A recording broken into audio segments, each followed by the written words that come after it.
Hi. It's Sunday, December 12th, and I had to pull out my secret weapon last night.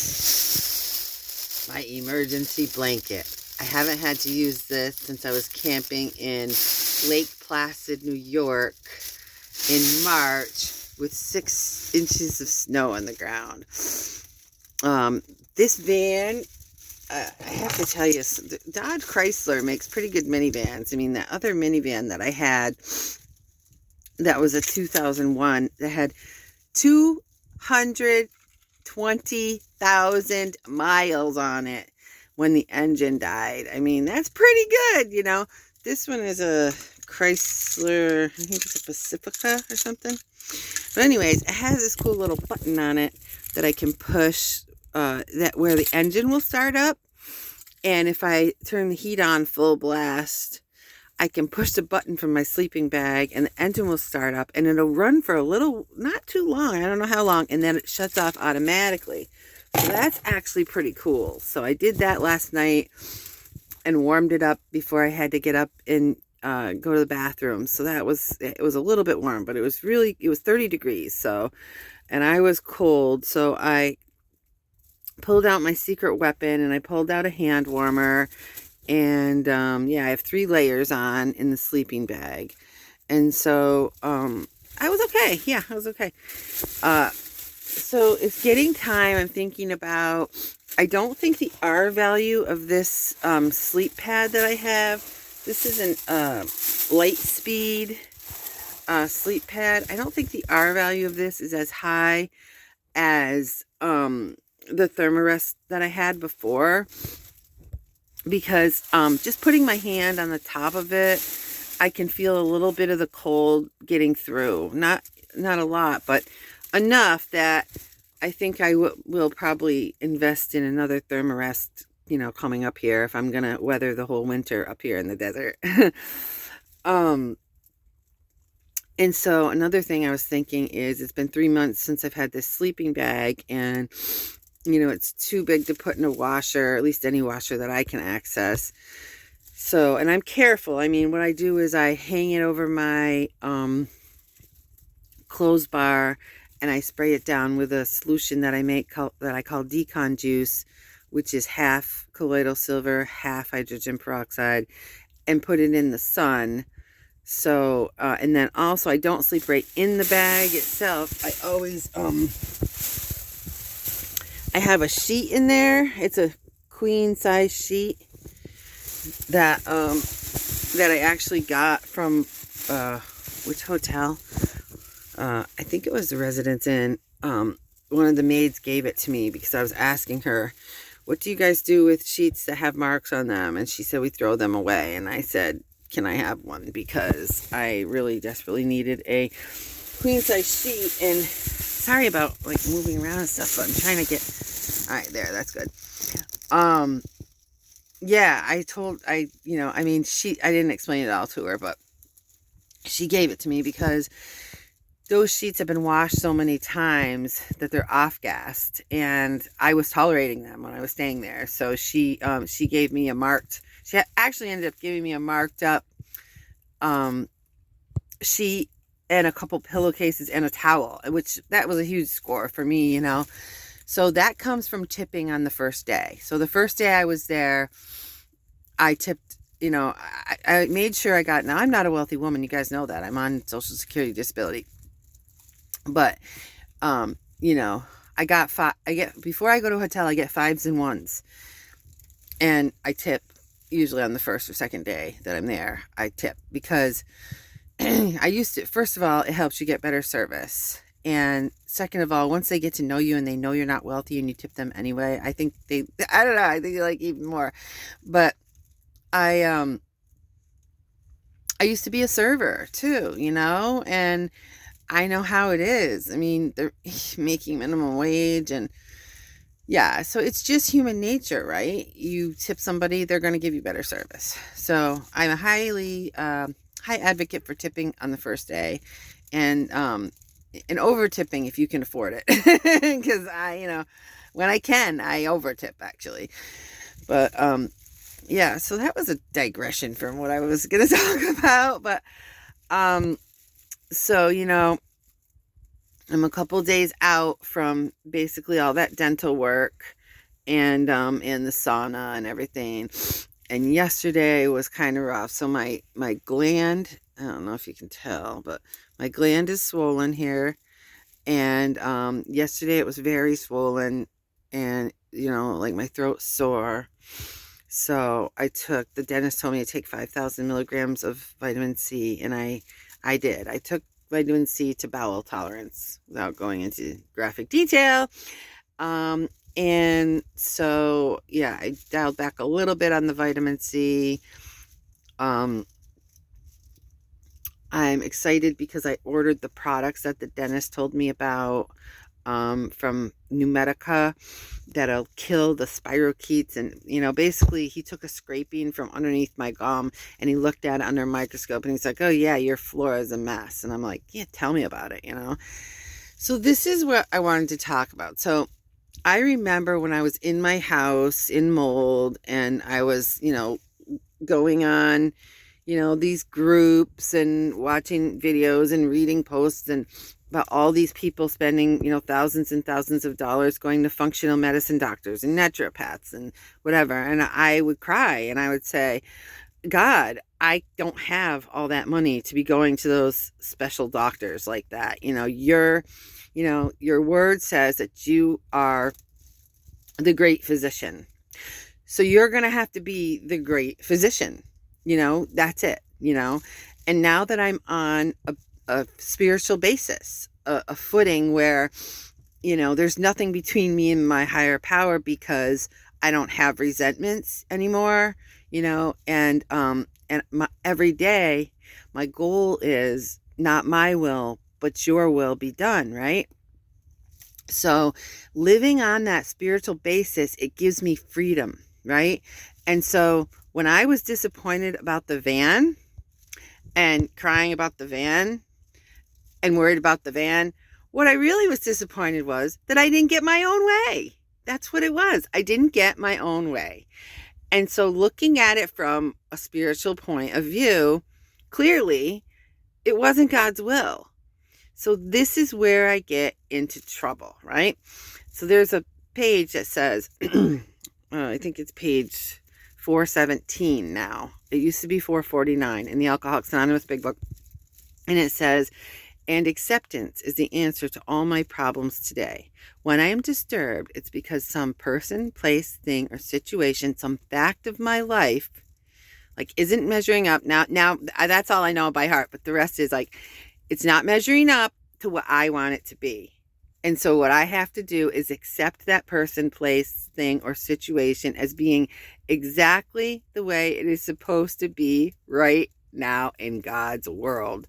Bam! I mean, come on. God is either everything or he's nothing. And no matter what you call God, what your conception of God is, living life on a spiritual basis, he's either everything or he's nothing, And the truth is, for years and years and years, I said, oh, I believe in God. I'm a Christian. But you know what? I was living with one foot in, Christianity, I guess you could call it loosely, and the other foot in the world, and when you live with one foot on one side and one foot on the other side, you're pissing, you're pissing on today, basically. When they say that in AA, when you live with one foot in yesterday and one foot in tomorrow, you're pissing on today. That's what it is. You're divided. You're about to be at any moment. If you have your foot, you've seen the old cowboy movies. I love the old cowboy movies where the dude is got one foot on the train and the other foot on the wagon. And, when they separate, dude, you're dead. You're getting ripped in half. So that's what happened to me, right? I had one foot in the physical world, the ego, the self, right? And the other foot in spirituality. And in my little plan and design in my mind, it was going to be so easy. I was going to go to Enterprise. I was going to get the vehicle. I was going to get the financing. I was going to, hand this vehicle in the same day. I was going to move my stuff from this vehicle to that vehicle. It was going to be so easy, right? That was my little plan. And when that plan got dashed, it was like a gut punch. And I went back to my old base. The truth is, right? I have an old base fear. And my old base fear is that God isn't there for me, right? God isn't going to take care of me. No one's coming. I'm on my own, right? That's my one, like, boil it all down. And every crappy thing in my life that has happened can be traced back to that one thing. And when bad things would happen, I would say, well, see, it's because God doesn't care. I used to actually say God hates me. I used to actually say that. And so, unfortunately, that is so ingrained in me that when I got the gut punch of not being able to get that van, man, it came back with a wallop. And I was crying. I was devastated. And thank God I have two people in my life, Kathy and Jeannie, who have been there with me, who know me inside and out, who know the truth about me and know the truth about my faith. So in that moment when I was wavering, I had someone to reach out to. I had someone to tell me, Michelle, God has brought you this far. He's not going to drop you on your head. And I'm like, oh yeah. And even with that, but I need that, right? This is why I believe that 12-step program works if properly done. The way the first people did it, who put it into practice, they did it one-on-one, right? Because this 12-step thing that was created by Bill Wilson and Dr. Bob, it was a revelation. I mean, it started out with a religious idea. This group called the Oxford Group, they had a 6-step thing, right? But steps 1 and 2 did not come from the Oxford Group, right? Step 1 came from a doctor who recognized that Bill had a physical allergy, that once he put certain substance into his body, it set off some sort of physical reaction that made him crave more. Well, I have that physical allergy that makes me crave more sugar, more of anything that I put in my body. Actually, anything that I put in my body that's not good for it is really the truth. Any kind of carb, any kind of, flaming hot Cheeto, whatever it is that's not good for my body, if I put it in there, I instantly crave more. There's something genetically different about me. Now, I don't know if I've talked about this either, but my father was illegitimately born in Lion Mountain, New York in 1937, and his father was a miner from the mine, which people came to that mine from all over the world. So my father had no idea of what his, genetic history was. It was pretty obvious, at least to most people, that the guy who was his father on paper, Art Randall, wasn't his father, because my grandmother was like 5'1", red hair, blue eyes, and Art Randall was like 5'3" with brown hair and brown eyes. And my father was 6 foot tall, 6'1", with blue eyes and white blonde hair. I mean, he just didn't fit. But anyway, my father found out when he was older that wasn't his biological father, and he did go looking for him and became disappointed. He found him and the guy didn't want anything to do with him. And so that fueled his alcoholism for years. Anyway, I finally, right before I left Mold, I don't know, it was like there was a St. Patrick's Day sale or something, and it was $49. So I did Ancestry. And of course, I ended up leaving on March 23rd, and I forgot all about doing that. And then one day I was like, hey, I wonder if anything happened with that Ancestry deal. So I went on there, and I was like, I can't find it. And I had sent it to my other email. I have 2 emails, and one of them I never use. And I don't know why I sent it to that one, but I did. Anyway, I find out, there was French in there, which I knew because my mother was French. My grandmother was French. My mother's French, and my father's mother also was French. And I knew some English was in there, and possibly Irish. on my mother's side too. But I also knew about the French. Anyway, the wild card, in other words, the grandfather I never knew must have been Scottish, because I turned up 30% Scottish.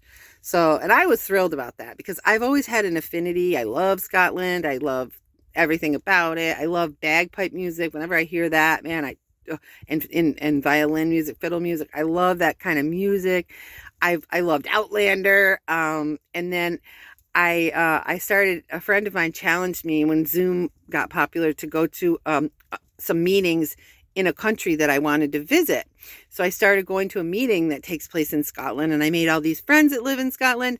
So when I found out I was 30% Scottish, I got right on that meeting and I was like, hey, I'm Scottish, so, but let's just say that explains a lot, right? Because genetics, it's just, there are certain portions of the population that are genetically predispositioned, let us say, to certain maladies. And anyway, so I have no idea how I segued into that whole story, but I guess I was trying to talk about the reason I got on was because I wanted to talk about it's getting cold. I'm gonna have to deal with it. I live in a van. Yes, I'm in Death Valley, California. It's the hottest place on earth. Just ask the people that make the t-shirts. But I'm higher up. I'm not below sea level. I'm not exactly sure what my elevation is here, but I'm higher up. And also, since that sauna, I've been sweating more. So I recognize that I'm going to be detoxing. So I'm going to have to switch out my sleeping situation here pretty soon. So what I have to do is, this is what I have to do. I have to think ahead. So I'm going to have to get a new sleep pad and a new sleeping bag and new whatever, that pillow is just a pillowcase with some towels in it. But I'm going to have to, and then another thing I do is I sleep in clothes, so that I don't contaminate my sleeping bag. But truthfully, I haven't been dumping a lot of toxins so far, So, I'm preparing though, because I think too, when I go back to Vegas, going back for 4 days for another, chiropractor appointment, another dentist appointment, where they're going to put the actual, porcelain things into my fillings. These are just temporary fillings in here and here now. And then this thing, I'm really pretty pleased with that. How it still aches though. So it's still aching a little bit, and my, this is swollen, but I believe that that's naturally a way of what my body is, dealing with detoxing and whatnot. The chiropractor urged me to focus on my kidneys, and he sent me to a store in Las Vegas called Herbally Grounded. Oh, so this is what I was talking about. I was talking about God being my physician, right? I can't afford these thousands and thousands and thousands of dollars, and I brought the 12-step thing into it because now that I'm on a spiritual basis, living the way of 12 steps, I'm in touch with my higher power. Now, listen, he doesn't send me like messages where I see writing in the sky. I don't hear voices anymore. I just have to laugh about that. Anyway, but it's inspiration, intuitive thought, right? So it's little like whispers to my heart. I can't explain it any other way. But I just intuitively know that something is right, and God just guides it, right? So I believe that I went into that health food store in Pahrump, and the woman in there was someone who's following God, and she's super nice, and I talk to her all the time when I go in there, and I get what I can. I get out quick because she uses essential oils. Her name's Michelle, by the way. Shout out. And it's called, what the heck is it called? Like Discount Health Food or something in Pahrump. It's a cute little store. But she can only stock what sells. So she doesn't have everything I need. So, anyway, I asked her if she knew about a biological dentist. She's the one that sent me to Dr. Michael Bell in Las Vegas. And then and then God made it so that I didn't have an appointment. I drove to Las Vegas. I called the office and I got an appointment the next day, right? When do you know that to happen, right? So this is what I mean. When it's God's will, it just falls into place effortlessly. When I'm seeking his will, when I'm doing his will. So I got the appointment with him. He did the scrapey thing, told me that my flora was a mess, told me about this new Medica stuff. I ordered it. Can't wait to get it. But then he said, I think you should see my chiropractor. So then he sent me to Dr. Dye. And he's the one who told me about my leg being shorter, one shorter than the other, and, did an awesome adjustment on me. And I believe, he's following a spiritual path. He said to me, you need to work on your kidneys. So he sent me to this store called Herbally Grounded. I'm going to say shout out Herbally Grounded in Las Vegas, Nevada. That's where I got this. It's called Happy Backs. It's a tincture that is specific to help the kidneys. So they recommend 3 dropperfuls. It's saying up to 6 times a day. So I started with 1 dropperful 1 time a day just to see what would happen. And then nothing happened, because I have to be careful because I'm allergic to things. So now I'm building myself up to 2 dropperfuls, 6 times a day, because my kidneys do need help. They ache. I can feel them. They ache. And it stands to reason, right? Chemicals cannot be processed through my body. What does the kidney do? It cleans the blood. So my kidney's weak. And so then everything builds up and it makes me sick. So I just intuitively knew that his intuition about my kidneys and working on my kidneys was right. So, and I know other things to do that are good for kidneys. I'm not just like drinking water, but dandelion tea is good for kidneys. Dandelion's actually in this. So I've been drinking dandelion tea more often. And, people will say salt is bad for your kidneys. Well, the white iodized salt that people use on their tables in the United States is bad for kidneys, but Himalayan salt or Celtic salt is not bad for your kidneys. Actually, it has minerals that help your kidneys. So anyway, so this is what I'm saying, right? Even though I can't afford all those fancy doctors, my body is getting what it needs because I'm following God and he is directing my recovery. He is directing which van I buy, right? And like I said, I was upset. I didn't get my way. But I truly believe 100% sitting here now that, God has a plan. He has a van for me or an RV or whatever it is that he wants me to live in. He's got the situation. So my job is to keep following him, keep following the leads that he sends me, right? Because what if that woman in the health food store gave me that and I said, I don't know if I trust her. I don't know if I'm going to call this dentist, right? Or what if when the dentist said, I think you should see my chiropractor, I said, no, I'm fine.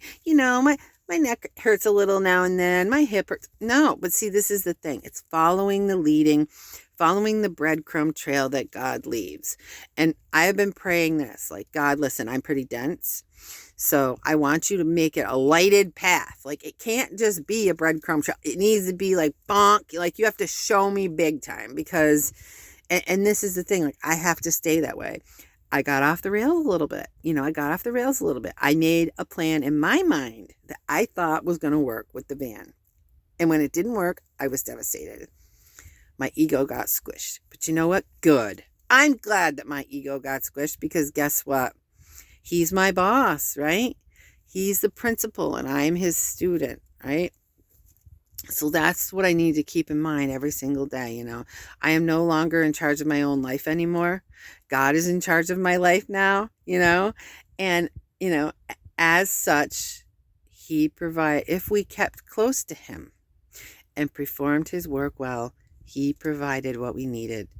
And that is a promise that I've held on to from the beginnings. From the first time I read that book, Alcoholics Anonymous, I just held right on to that line because what was my big fear again? That I wouldn't have what I needed. that, really it boils down to the fear that God's not there, the fear that God either isn't real or doesn't care about me, right? So that's the deep, dark fear. And so, one miracle at a time, I'm conquering that fear. And I'm not perfect about it. Obviously, I'm not perfect about it, but that's why it's a journey, right? That's why the Bible talks about working out our salvation with fear and trembling. It doesn't actually mean fear, it means like awe, but like it means like wonder. It means like care, like our salvation coming from God, the path is there, but we have to follow it. We have to do it ourselves, right? I think I made a video called Faith Without Works is Dead. It's true. That's from the book of James. So this is 25 minutes now, so it's a pretty long video, but and I won't be able to post it for a couple days. But all that stuff when I was laying in my sleeping bag just started coming to me, and I was like, okay, time for another video. And my plans this week, obviously doing my job here at the campground, and then I think Tuesday I'll go down to Texas Springs, spend the night there, get some internet, get caught up on stuff. And then Wednesday I have to go into Prump because Enterprise requires me to bring this somewhere to get an oil change. So I'll do that, and I'll get supplies, and hopefully I'll send out, I have been gathering a few Christmas bits and bobs for people, and hopefully I'll get those out. But yeah, this is a documentary channel. It's, it's not professional. I don't have like whoosh, like little transitions and flashy titles and whatever. And I don't even still know how to add a link to the bio or anything like that. I mean, but I'll just learn, I mean, my mind, the good thing is my mind, when I haven't had exposures and I'm out in the desert, my mind is starting to get sharp again. Like, one quick example, when I was in Las Vegas, I had some exposures, obviously, so my mind was muddled. I couldn't remember. I knew there was a link where you could get Eric's books, and Lisa, Paradigm Change is the name of it, but I couldn't think of that for the life of me. So I posted it on Facebook, and thank God, thank you, Lisa. Lisa put the link up so that people can see that. So if you follow me on YouTube, also follow me on Facebook, because it's just an easier interface, I think. And it's just Michelle L. Randall, same as the YouTube channel. And then also I'm friends with a lot of mold avoiders. So sometimes I'll post these videos on Facebook, and then the mold avoiders will comment, and you can learn from them too. Or other people that I'm friends with will make comments. And, just take with a grain of salt. Some people aren't even mold avoiders. Some people aren't 12-step people. Some people aren't. I'm just a mold avoider and a 12-step person. But so everything that people say might not be, gospel truth. Everything that I say isn't gospel truth, So it's all about, you have to decide for yourself what your path is. And I think I typed this to Eric himself. I said, the thing is that everyone's, I call it toxin avoidance now, because I have to avoid all toxins. Everyone's toxin avoidance style is different, but the principles that Eric discovered are the same, right? Exposure, quick, get away, decontaminate, right?